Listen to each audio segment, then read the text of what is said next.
נובחים בירוק, פרק 334, הפרק השני מתוך סדרת 4 הפרקים שיש לנו בשבוע הראשון של ליגת האלופות. Barking in Green, chapter 334. You can find us on Facebook, Barking Green. You can find us on Twitter, Yarok 1913. You can find us on Instagram, Apple Podcast, Google Podcast, YouTube. Press subscribe and be the first to receive indication about every chapter that's published.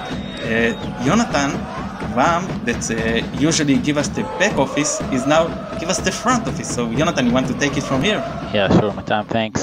So today we have a very special guest, live from, not really live because it's a podcast, but live from NYC, the host of the Bnfika podcast, Alfredo Fumasas. Did I say that correctly? Yeah, it's close enough. Fumak is here in the United States. Fumassh for in Portugal. But yeah, you got it right. Shalom to all the listeners, and thank you guys for having me. It's a pleasure and excited to have this talk with you guys. Thank you for your appearance here. So first of all, tell us a little about yourself and your connection to Bnfika. Yeah, so my connection from Bnfika has been since I could remember being or having an awareness of self, right? I was born in Portugal. I came to the United States like many other immigrants when I was 14 years old. But my love for Bnfika has always stayed from the time I was a young boy, and picking it up from my father and also from my grandfather. It was always something that stayed with me, and you know, even looking at the club. And I know that sometimes we get to a point where we're teenagers and we almost reevaluate everything that we picked up from our parents in terms of whether we identify with it or not. But Bnfika, the history of the club, what the club stands for, has always been something that I identify with. So it was very easy to continue those teachings and all the legends and the stories that were passed down from my grandfather and my father, to continue having this passion for Bnfika and to really having the love that I have for the club. That's how it's been. You know, followed Bnfika from a distance, from a time where the internet wasn't a thing. It was hard to follow Bnfika back then, but then the internet became a thing and became more prevalent. And these days, it's very hard to not be connected to the club because there's so many channels and so many avenues that the club is in, and also sources of information. And basically that's it. The podcast started a little bit over 10 years ago, and it just started as something that I wanted to just express my emotions, oftentimes get things off my chest, whether it was a win, whether it was a lose. It was always therapeutic to have a conversation. At first I had a blog, but the blog, it took a little bit of time to write. So I said, oh, you know, why don't I do a podcast? So I started basically in a bedroom and in a closet so it could soundproof what was going on, and really I was really surprised by the amount of people that started listening and started depending on the podcast as a source of information. We do recaps of games, so many times people don't watch the games or don't follow the team. This was a source for people to come in and really connect with the team and get it in an English language, because there's so many of us spread out, Benfiquistas spread out throughout the world, that English is almost a common language that we all speak. So I wanted to ask you about that. Sorry for an interruption. Why in English? Yep. Don't all Benfica fans speak Portuguese? Yeah, but the thing is that there's a lot of Benfica fans that are second and third generation that they may not be fluent in Portuguese, but they still follow the team. And then there was a thing about also a lot of folks that English is not their dominant language or not their language at all, but they have this love for the club that kind of needed somewhere where they could get information in English. There was a lot of Portuguese newspapers that at the time, or even browser extensions that didn't translate. So it was very hard to get information about Bnfika in English. So for me, I really felt that there was a niche there. And then when I saw how much people were coming to listen week in, week out, it just gave me motivation to continue. And for me, it was never about likes and never about, how many downloads, and it's still not. But it's just really oftentimes meeting people, whether it's in Portugal, whether when Benfica travels here to the United States and we travel to watch the team, is having people approach us and said, I listen to your podcast every week on my way home or on my way to work or at work. And those are the stories that really motivate me to continue, is the people that depend and look forward to every week to listening to the Benfica podcast and everything that we have to say. Obviously, we're not journalists, we're not experts by any means, but everything that we put out is with passion, and it's real. It's never with any ulterior intent. So for us, it's a labor of love, and I think that the most rewarding thing has been the feedback that we get from people saying how much they enjoy the podcast, and even have folks that have created their own podcasts that have been inspired by our own podcast. So it's really great. Our podcast was the first Benfica podcast in English, and also our first Benfica podcast in any language. So there's been a lot of podcasts that have kind of stemmed up or sprouted from there. But I mean, everybody looks at us as the godfathers almost of Benfica podcasting, which is something that we find amusing, but yet motivating and inspiring. What you can tell us about the history of Benfica, maybe with the Jewish connection? Yeah, no, of course. So Benfica was founded in 1904. It was really the fusion of two clubs that existed in Lisbon that created Benfica. And Benfica has always been identified as a club of the people. Right, unlike our crosstown rival Sporting, which is a club that was created by some of the higher positioned or the bourgeoisie that created those clubs. Benfica was always a club of the people, created by the people. As a matter of fact, there was any time that the club needed something, the people kind of stood up or stepped up and really helped them. I remember from history, the first time that Benfica built the stadium, people, the public, the fans would go out and help build the stadium, and that has continued throughout history. It's a club that is very well identified with the Portuguese culture. Also, in terms of the Jewish connection, it's Bela Gutmann, right? And Bela Gutmann holds a little bit of a polarizing figure within Benfica. On one hand, you have the one coach that stands in the history of Benfica as the only coach to ever bring us European glory at a senior level. And then on the other hand, you got that whole Bela Gutmann curse, which there's a lot of people that don't believe in it, myself included, which basically, for those of you that don't know, he basically, at his third year after winning back-to-back Champions League Cups, his third year, apparently he asked more money for Benfica. The club denied it, and at some point in his anger, because the club denied him, he decided, or he said that for 100 years you will no longer win a European trophy for those 100 years. So Benfica has been to, I think, either 7 or 8 European finals and has never won one. So that kind of still resonates with a lot of people, even though there was an interview with him a few months later in which he said, no, I was only joking around, blah, blah, blah, blah, blah, blah.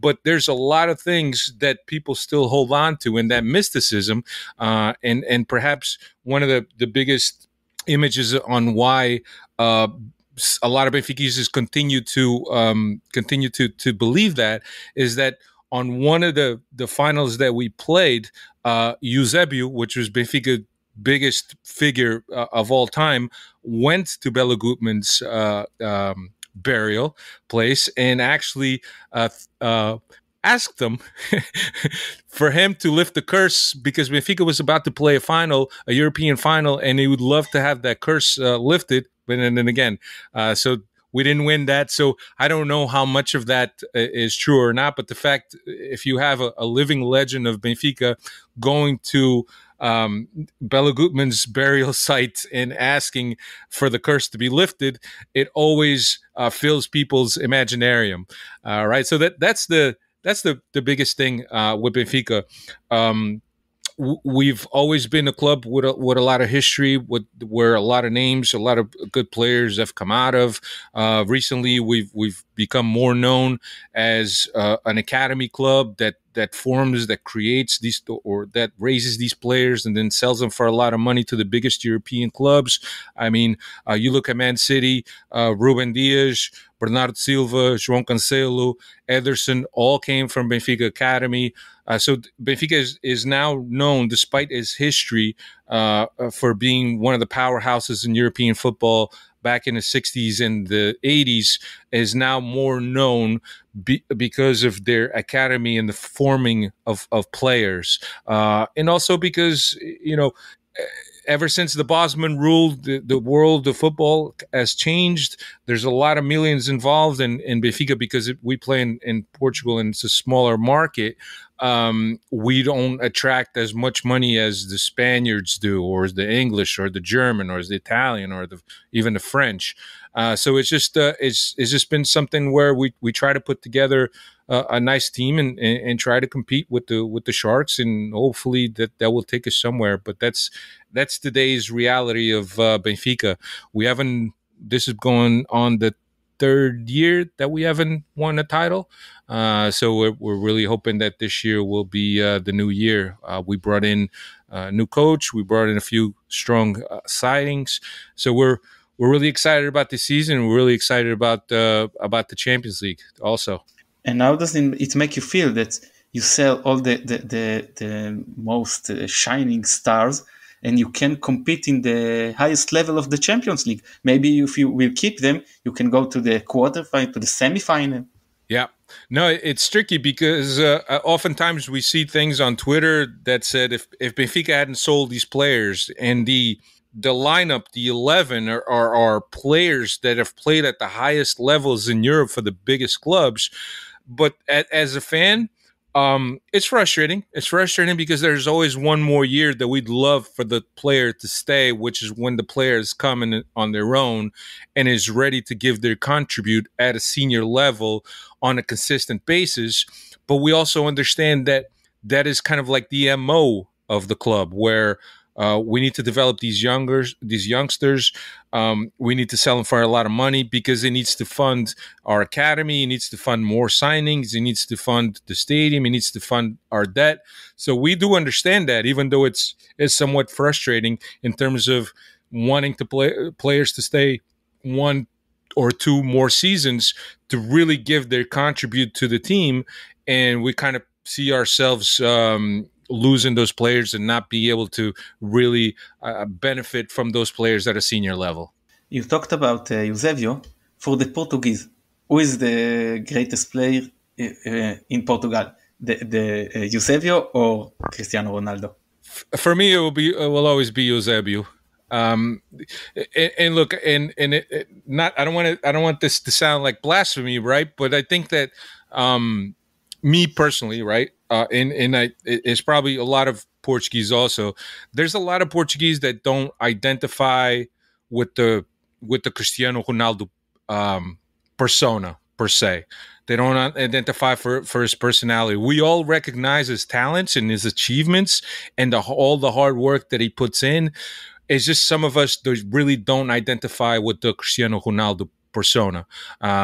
Me, myself, I like guys that are a little bit more humble, like guys that like to let their play speak on a field and not be so much of a public figure. But we understand that in the world of Instagram and the world of Twitters and social media, you almost are forced to have a public persona. But to me, it's just Eusebio continues to be the greatest Portuguese player that has ever lived, and not because one is better than the other, but I identify more with Eusebio than Cristiano Ronaldo. Okay. In our previous episode yesterday, we talked about Bnfika offensive 4-2-3-1 game, how do you think the team will play against Maccabi, and who will be the players that will start? Yeah, so I think that we've stayed very true to what our identity has been and what our style has been throughout the preseason and now the season. That 4-2-3-1 is accurate. I think that the biggest players is David Neres, Rafa, Enzo Fernandez. Those are the three big players that will certainly try to get a hold of the game. João Mario, which is a midfielder that plays within that front three, also is a guy that defines the rhythms of the game and knows when to put ice on the game and knows when to put speed on the game. I think that the biggest offensive threats are probably going to be David Neres and Rafa Silva. Okay, and defensive squad?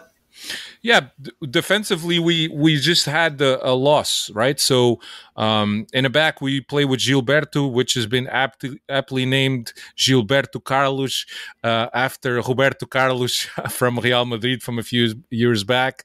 He's been nicknamed Gilberto Carlos. We have Otamendi, who has pedigrees. He's a current Argentinian international.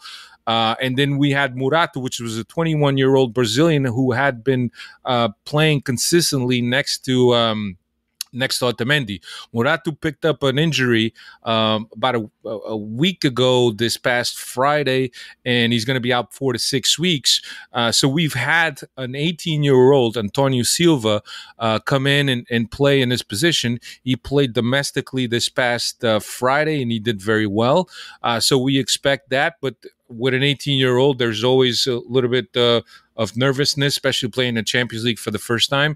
But as an 18-year-old, he's shown a lot of maturity for his age, and he's played very well. And then we have Alejandro Grimaldo, who plays on the left. Those are the four guys that you will see lined up. And Grimaldo has been at Benfica now for quite a bit. There's always talks every season that he's going to sign a big move for another club, another big shark in Europe. But this year he stayed again at Benfica, and he's been quite a player for us. And who are the main sub player? Yeah, so the sub players are usually what we've been seeing some changes up front. So whether it's to refresh the front line or not, but we have a youngster forward that's going to be our future forward, Henrique Araújo. We have another youngster up front, which is Gonçalo Ramos, but Gonçalo has been a little bit inconsistent as of late, even though he scored a lot of goals. But we have Henrique Araújo, and we also have Peter Musa up front, which are two guys that could come off the bench and could offer different things to Roger Smith if needed. So you were talking about the starting 11 for Benfica? Okay. So Benfica should line up with the following 11. Vlaco Dimos should be in goal. Then Gilberto will be on the right-hand side. Otamendi and Antonio Silva in the middle. And Grimaldo on the left. In the midfield, you will have Florentino and Enzo. And then the front three behind Gonçalo Ramos will be Rafa, João Mario, and David Neres. That's the 11 that's been getting a lot of playing time, and Roger Smith by and large has remained consistent in terms of the 11 that he's set up, just to give repetition to these players and also to give them more time with each other. So that's the starting 11 that you should see. What can you tell us about the coach? Roger Smith was appointed this season. He came from PSV. We're very impressed with PSV. Last year, we played him in the qualifying stages for the group stages of the Champions League, and we had been following Roger Smith for quite some time. And he's brought a style and an idea and identity to this team that we hadn't seen in a while. So he favors the high press, the counter press, where players really work hard to press the opposing team in their own final third. Don't let them come out playing with the ball, and then as soon as Benfica gets the ball, it's look to spring one of the quick guys, whether it's David Neres or Rafa Silva, down on the wings or in the middle to find gaps in the defense. So that's been the style and the MO that Roger Smith has brought to this team. And we've had problems in the past couple seasons with the return of George Jesus. But Roger Smith has really been a breath of fresh air in terms of how he handles the media, how he handles the players, the harmony between the coaching staff, between the players. Of course, when you're winning, everything is good, but there's a clear difference between a happy team, a focused team, and the teams that we've had these past seasons, which have been very frustrating to watch. Okay, Matan, anything else professional we would like to ask? No, with what he told us and what Nissim told us yesterday, I think we're covered. So, okay, so what can you tell us about the feeling amongst Benfica fans and press about the upcoming match? What do they think about Maccabi? How do they see the match? Well, I mean, being a team that's on pot 4, and technically, or we could see more or less if a team is in pot 4 is going to be the weakest team of the group. But it's not uncommon to see teams in pot 4 to have to do their own thing and create their own surprises. And the reason why I think that is because it's twofold. One, I think that sometimes they get underestimated. And another thing is that a team like Maccabi or any team in pot 4 is coming into the Champions League without the same levels of pressure that a team like PSG or a team like Juventus comes into, where they can't falter. They have to make sure they reach the group stages, because one of the goals at the beginning of the season is to win the Champions League. Now, Benfica doesn't have those goals, right, like Juventus and PSG have, but I think that when you have a team that's coming out of a pot 4, that's in theory supposed to be the whipping boy for the rest of the clubs, I think that there's a lot of teams that will absorb that and will kind of use that to their advantage. And oftentimes, as we see teams in pot 4 being teams that throw a monkey wrench into the calculations of how many points you need to get to the next stage. So I think that, and I don't know if this is how Maccabi is going to approach it, obviously, but if Benfica was in pot 4, we got to be thinking of everybody's going to underestimate us, and we're going to play our identity. We're going to play our game because we're confident of what we could bring on a pitch. And hopefully, if we get the right breaks or get the right bounces here and there, we'll be able to show them that we are who we are. And I think that's the biggest thing as we look at this. And there's a lot of people saying, "Oh yeah, PSG first, Juventus second, Benfica third, Maccabi third, fourth." And I think that it's very premature to think and look at this group and think that. I think that the team in pot 4 always has a word to say, especially when they're playing at home. And it could be the deciding factor sometimes of how many points a team gets in the group stages and how many points a team is going to need to get to the round of 16. I'm really not sure that Benfica is not better than Juventus. Yeah, and when we saw the draw, and actually we were looking at the teams in the draw, and if there was a team that, and I remember us discussing on our podcast, I remember looking at the teams, and two of the guys that are on the podcast were a threesome, said that they would like Juventus because Juventus has been so inconsistent, and they've been in a bit of shambles trying to find their footing and trying to get back into being the Juventus that they have been in years past, that it's almost like we're catching the same team in the same manner that we caught Barcelona last season. Last season we had Bayern, we had Barcelona, and we had Kiev, if I'm not mistaken. And really, when people looked at the group, said, well, Bayern's going to be a shoe-in. They're going to be Barcelona. Who knows what they're going to bring? And as it turns out, Barcelona ended up not being as strong as they were. And Benfica was able to get a result at Estádio da Luz in Lisbon, and then get also a result in Catalonia. So you never know. And I think that Juventus could fit the same role that Barca fit last year, but I think that overall, I think that the team needs to be at at their best. We need to make sure that we're putting away the chances that we get in order to have any hopes of getting to the round of 16. But yeah, I think that the battle is in not undermining Maccabi, obviously, but I think that the battle for Benfica is going to be make sure we get maximum points at home, regardless of who we play, and then that direct matchup with Juventus. I think it's going to be really the key to our advancement. Yes, no disrespect. I think Paris it's better than any other team. At the group. Yeah, no doubt. I mean, the money they have spent and the level and the caliber of players that they have, but oftentimes we've looked at this PSG team and said, is this a team or is this is just a group of superstars that have been brought in to play together? And oftentimes we've seen coaches that have not been able to deliver a Champions League for PSG. So there's obviously something there that's not mixing well for PSG. So who knows if this will be the year for them. But certainly when you look at PSG and any team that's set up in the same manner where there's a lot of money being thrown in at the team to bring the best talent, it doesn't mean that they're the best team. So you mentioned earlier you said something about the team from Pot 4 throwing the monkey's wrench, and I laughed because our main ultras organization is called the Green Apes. That leads us to the next question, which is about the Benfica fans. What can you tell us about the Benfica fan culture, the ultras?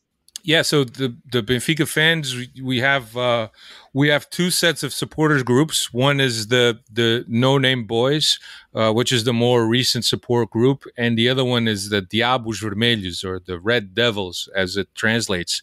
The Red Devils have been around for quite some time, and I want to say that their foundation was around in the 1990s, while the No Name Boys in don't quote me on this, but I think the No Name Boys are a product of the 90s.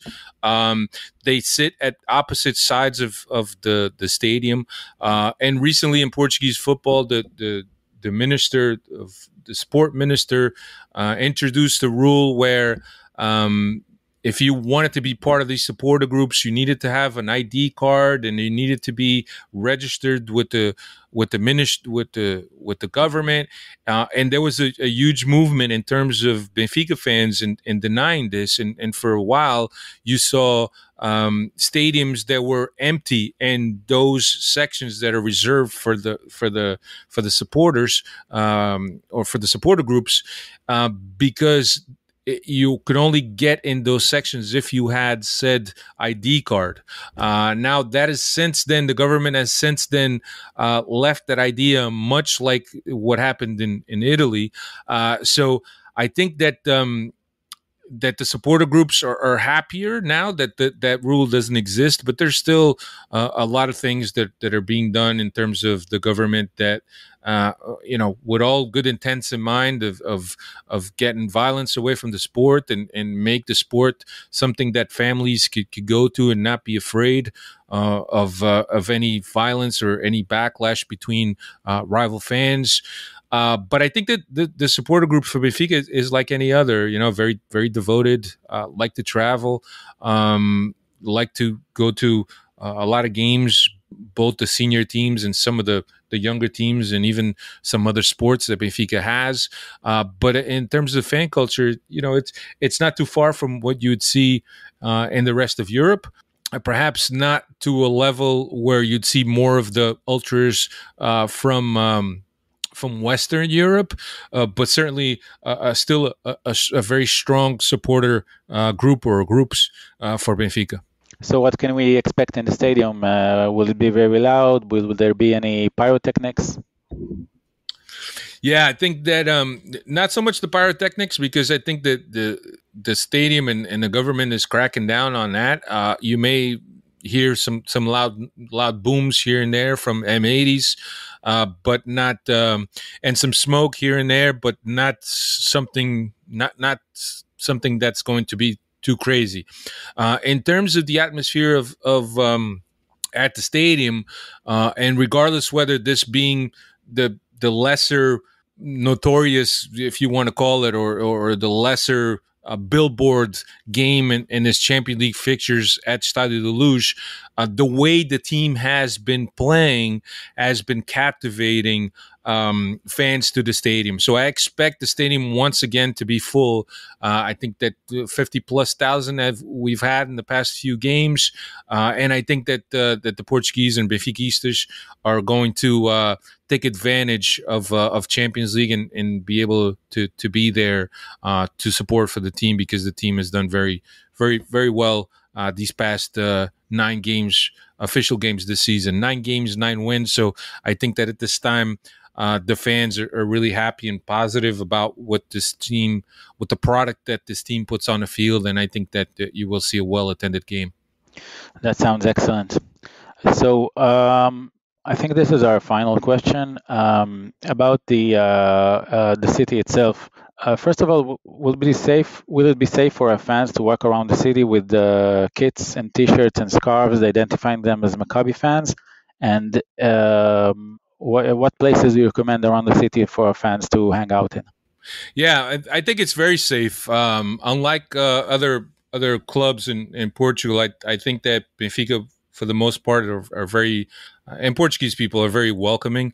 So I think it's relatively safe for Maccabi fans, and we've seen fans from other clubs, and we've seen images, and there's never any issues. I think that the biggest area is probably going to be Abaixa, which is downtown Lisbon, which is where most of the businesses are in terms of eateries and bars and clubs. I think that's probably where you'd see most opponent spectators hanging out or supporters hanging out and having a beer before the game. Okay. Matan, anything else? No, we will let him go. We promised it won't be long. Thank you very much, Alfredo. You've been great. It was absolutely great. Yes, Alfredo. Thank you very much.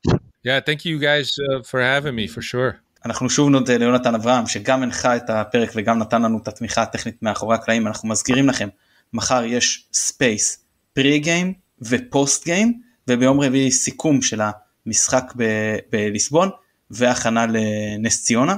אז המשיכו להאזין לנו. תודה רבה שהאזנתם, אני מתן גילור, ביי ביי.